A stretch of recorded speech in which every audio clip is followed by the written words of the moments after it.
Hi, in this tutorial we'll learn how to install live price update extension on your OpenCart website.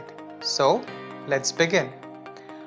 Once you have purchased this extension, you will be redirected to the page which is already opened on my screen. So what you need to do next is you need to download the extension compatible to your OpenCart version. For example, if you are using OpenCart 2.x and above, you need to download this one, and if you are using OpenCart 3.x and above, you need to download this one. As I'm using OpenCart 3.0.3.1, I'll be downloading this one. So let's click on download. As you can see, the extension has downloaded. Now we'll go to our admin to install this extension. Now log in into your OpenCart admin. Click on extensions.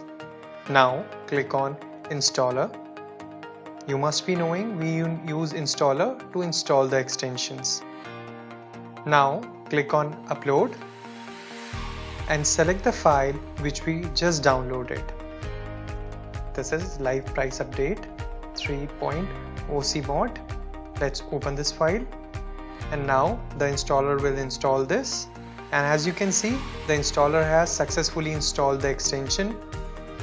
Now click on modifications, click on refresh.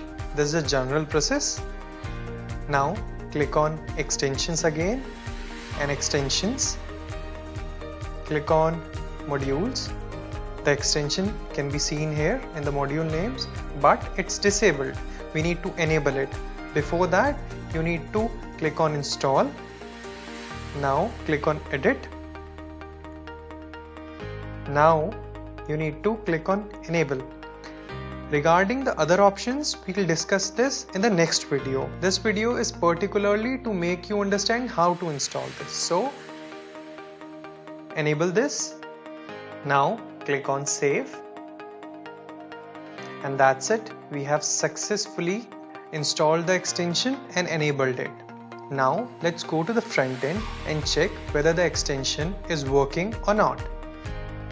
Let's go to a particular product, change the option, and as you can see, the price is getting changed. If we change the quantity from 1 to 3, the price is getting changed. So that simply means that the extension has been successfully installed and there were no bugs during installation. If you still have any query, you can go through this video again, or you can raise a ticket to our support. We would be happy to help you. Thank you.